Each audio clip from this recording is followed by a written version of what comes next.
Et en plus des morts, l'insécurité fait aussi des milliers de déplacés. Ils sont plus de 30 000 à avoir quitté le Nord Cameroun en direction du Tchad depuis dimanche. Ces déplacés fuient des violences intercommunautaires qui ont fait plus d'une trentaine de morts d'après les autorités camerounaises. Le commissariat de l'ONU pour les réfugiés a confirmé que les affrontements avaient poussé des milliers de demandeurs d'asile camerounais à traverser la frontière tchadienne. Et face à cette situation, le président tchadien a appelé la communauté internationale à agir promptement pour fournir en urgence l'assistance nécessaire à ces nouveaux réfugiés.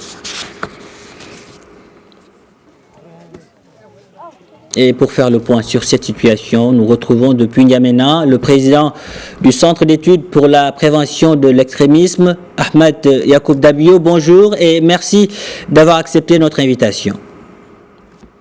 Merci et bonjour. Alors, on parle de plus de 30 000 réfugiés camerounais qui ont traversé la frontière tchadienne depuis dimanche pour fuir des violences communautaires. Dans quelles conditions ont-ils été accueillis ? D'abord, on a suivi depuis hier les affrontements qui se sont déroulés à Kousseri, dans la ville mitoyenne du Tchad.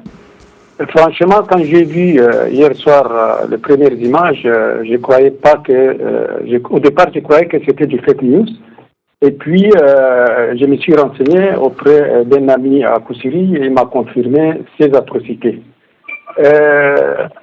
Vous savez, le Tchad est entouré par certains pays qui sont instables, où de temps en temps, il y a des conflits intercommunautaires qui poussent certains réfugiés, certaines personnes à venir se réfugier au Tchad.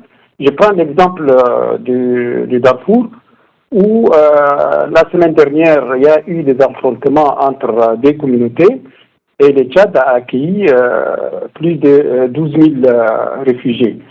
Depuis hier soir, il y a un flot de réfugiés qui se dirige vers N'Djamena. Certes, il y a un grand nombre qui a été accueilli et les forces de l'ordre essayent d'organiser l'entrée de ces réfugiés pour des raisons sécuritaires, pour éviter aussi qu'il n'y ait pas d'infiltrés. Alors, le président Mahamat Déby a fait appel à la communauté internationale pour subvenir en urgence aux besoins de ces réfugiés. L'appel a-t-il été entendu ?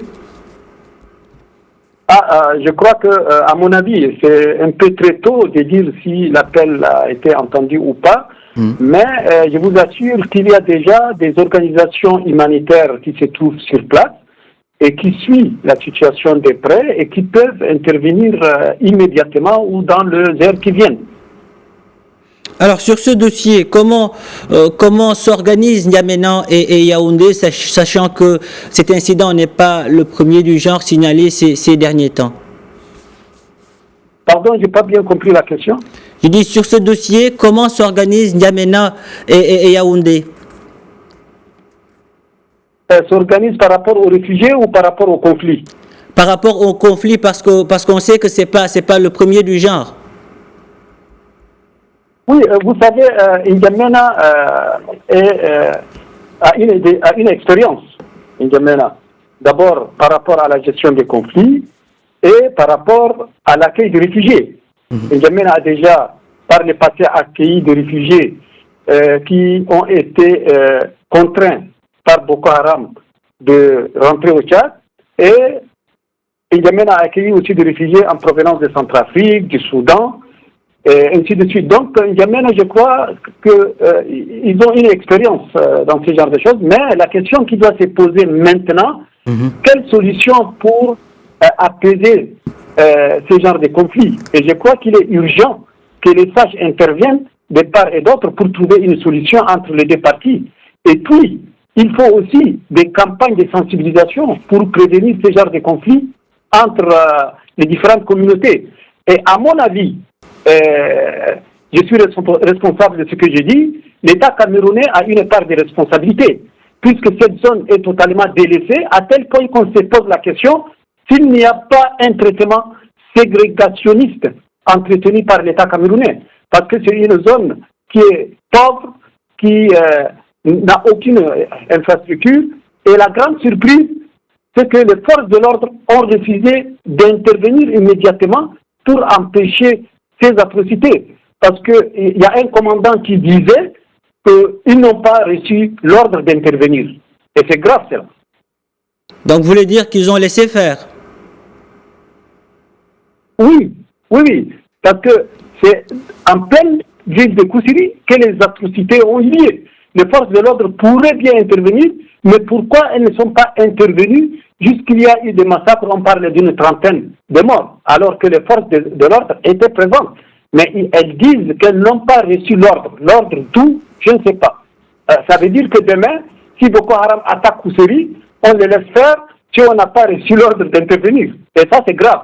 Et c'est pourquoi il y a les Arabes choix qui accusent les forces de l'ordre d'avoir pris parti.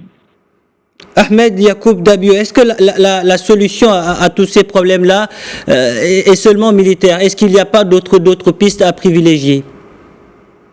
Oui, je viens de le dire, qu'il faut une stratégie de sensibilisation, une campagne ou des campagnes de sensibilisation pour prévenir ce genre de conflits entre les communautés. Parce qu'on ne peut pas gérer par la violence ce genre de conflits qu'on le voit partout en Afrique, à cause du bétail, de bergers qui font abreuver leurs bœufs, et les agriculteurs quelquefois s'opposent.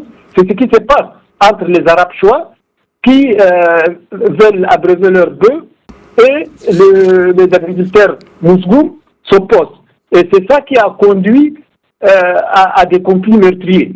On peut trouver des solutions en lançant des campagnes et en jouant aussi la médiation. Trouver une solution en privilégiant le dialogue. Ahmed Yacoub Dabio, merci d'avoir répondu à nos questions. Je vous rappelle que vous êtes le président du Centre d'études pour la prévention de l'extrémisme. Merci.